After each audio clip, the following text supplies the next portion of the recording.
Welcome to Coleman Report Live. I'm Bob Coleman, and we're talking Main Street and the small business lenders who help it grow. Lance, good to see you.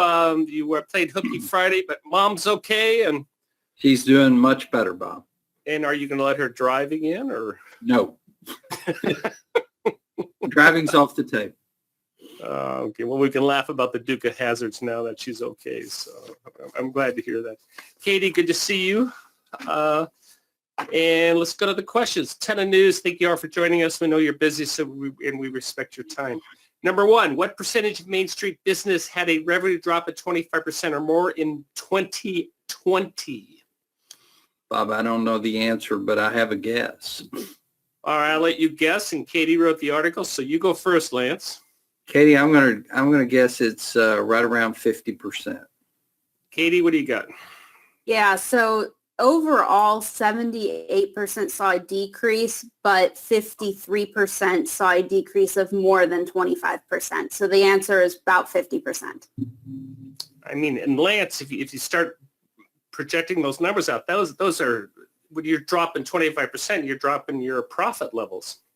That is huge, Bob. Now, like I said, we've spent a lot of time discussing people who are doing not as well as they did the previous year. There were a lot of industries that have done very well during the pandemic. I have some borrowing customers that are coming in that had the biggest year they ever had during 2020. But as a whole, most people have lost quite a bit of revenue. Yeah, so about half are doing okay and half are not doing well. And when you lose that revenue, you lose that bottom line. You're in a loss position as well. So that's going to be difficult. Number two, a business can get both a PPP first draw increase and a PPP second draw loan. True, false, I don't know. Joseph, what happened? Were we called into the principal's office on this, or would they just send us some clarification? I think it's just a clarification. All right. Correct, just a clarification. True, 64%, false, 27%, I don't know, 9%. Katie, what's the answer? The answer is true. I think the clarification here is somebody asked last week if they could do a second or a first draw increase after that second draw had already been started. And the thing is you need to have already used all of your first draw in order to get a second draw. So really you need to get that increase first. Lance, real quick, what are the reasons for doing your first draw increase? Well, it could be you're in an NAICS code that had a larger multiplier of the payroll, like a restaurant or hotel business. You could have miscalculated in the first PPP loan request and inappropriately calculated the payroll, and you could get an increase on it. Now, it's kind of precarious, Bob, because Katie brings out the most important point. You've got to use all of your first draw loan before you can disperse the second draw loan. So if you did get an increase, then got a second draw loan, you can't touch the second draw loan until the first draw loan is spent. Yeah, other reasons include if you paid back the loan, you can you can re-advance. If you didn't use the entire loan, you can draw that down. There are many PPP borrowers, not a ton, but quite a few PPP borrowers who got it the first time, and things were changing on a daily basis. And some people just brought the money to the bank and said, here, I want to pay it off. And now maybe they feel more comfortable with it. So that's a possibility. The other one is seasonal employees. We haven't covered that much in terms of there are specific rules for that.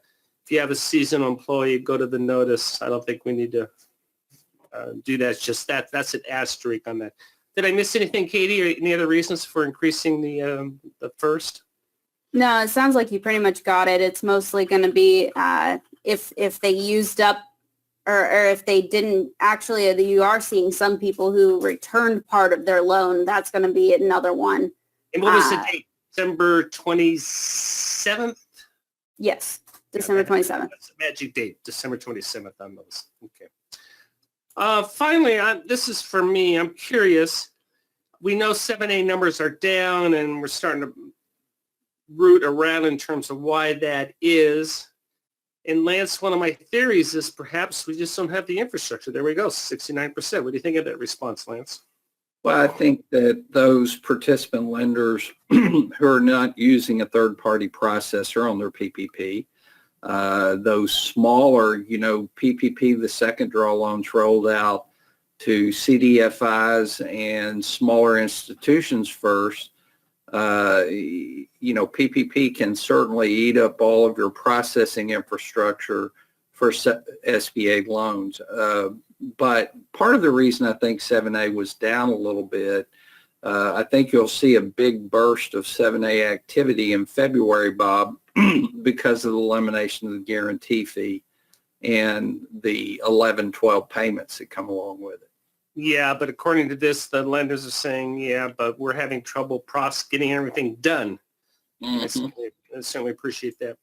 One of the stories we've been following is that there are specific states that are eyeing very carefully, licking their chops about this PPP advances on income. I know there was an article that Virginia said they are the tax rate cost Virginia $101 million. I don't know how it cost them when there wasn't anyway. Katie, what's this chart show us, Katie? Yeah, so basically the states are split up into different types of states and how they conform to the Internal Revenue Code. And this chart here is one of the better ones that shows whether they're rolling conformity or static conformity. There are 21 states and the District of Columbia that are considered rolling conformity, meaning they automatically conform to that revenue code. And those states will likely not end up taxing PPP or any other kind of. The blue-colored states, Katie? Yes, that's blue color. Yeah. There is, however, 19 states which are considered static conformity, meaning the lawmakers are going to have to vote to whether or not they conform to the current revenue code. And what that means is they could potentially decide they want to tax PPP or other types of relief aid. It doesn't mean they will for sure do it, but they do have the ability to do that. And why is Arkansas red, Lance? That's my question. Selective conformity. Do we know what selective conformity is? I tried to do a little bit of research. I'm not sure if we know whether or not they can tax that or not. I'm not sure how that's handled. All right. Well, you're there you go. Lance, are you concerned as an underwriter that we may have a state liability? Now, IRS is settled, so we don't have the IRS payment. But are you concerned that in, let's see, in Georgia and Kentucky, you're in your footprint, Florida, that we may have a state tax liability, Lance? Bob, that's certainly something we have to think about in the underwriting process because, larger PPP loans could result in a significant state tax. It's kind of interesting that Florida's in that group because I don't think they have a state income tax, do they? That's true. They don't. And of course, the great state of Texas, for all my Texas friends, no state income tax there. Just about every wealthy Arkansan has moved to Texas, I think. And what's going on with Pennsylvania, Katie? What is it? Why do we have slashes in there? Yeah, I think they're partially. I'm not entirely sure about all the. This is far beyond me with taxes, but I think they can. Part of their tax code is already conforming, and part of it they vote on. I'm not entirely sure, but I believe that's how they handle that. Well, we just bring this up just to let you know that, hey, be aware of the issue.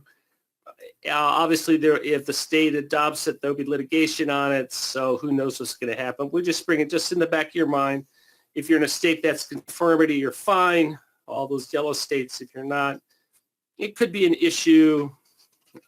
Probably not, but I think it's something that at a minimum you can relay to your borrowers, and I know their CPAs are looking at this as well.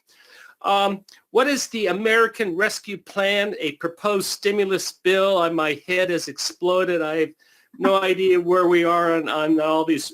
What is this proposal number 2,312? Oh gosh, I don't know. This is the one that's being proposed right now. It's the one that's got Biden's support. And I went through, and of course, we're mostly just looking at the small business section of this. It's a very large bill and corpus and has quite a bit of other things in it. But this particular portion of it has $440 billion for small businesses.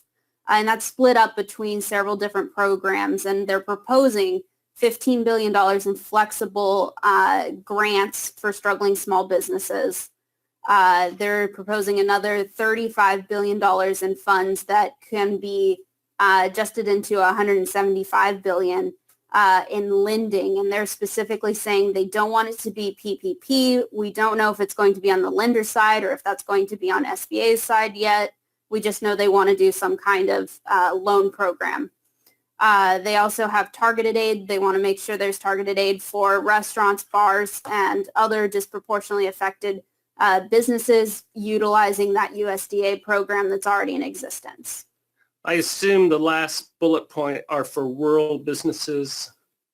That's what I'm assuming too. Yeah, There's yeah, not no, a we lot don't of detail aside from these are the ideas that are being put out. It's really not a full bill yet. It's more just a framework of what they want to include in the final bill eventually. Lance and Katie, part of our reporting obviously is we want to report things that you can't get through Wall Street Journal or other places. So we tend to shy away from that and focus on this.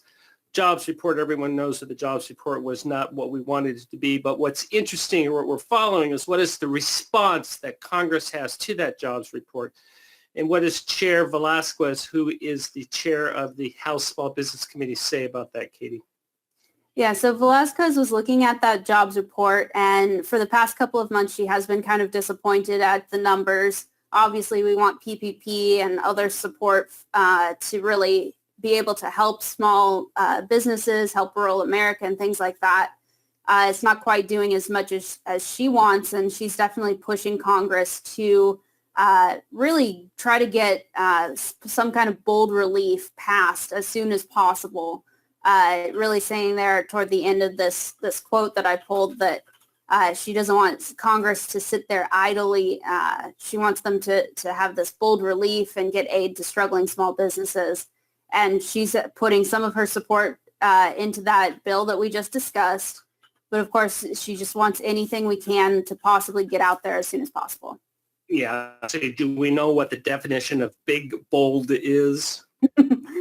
No, I'm sure she probably has some idea of what she wants, but she is putting a lot of support into that bill that we just discussed. Lance, comment? Well, I think any small business aid is critical, Bob. A lot of struggling small businesses across America. PPP is not going to touch every one of the small businesses. The live venue grant's not going to solve all the problems, so additional aid is well needed. Very good. Rhonda has a question. We already discussed this. That was our reporting. Rhonda says, hey, we have a first draw. We have a nonprofit who did not have payroll, but they had 1099s on February 15th, 2020. They put them all on payroll in August 2020. What do I do? Can I do it? First question is, are they eligible? And second, how do I do the calculation? So they had a first draw and did not have a payroll. So I assume they based it off of net profit. They didn't do Well, it there's first. no net profit. It's not a profit. Yeah. But paid an independent contractor. That independent contractor should have applied on their own. On their own. But they started paying employees in August.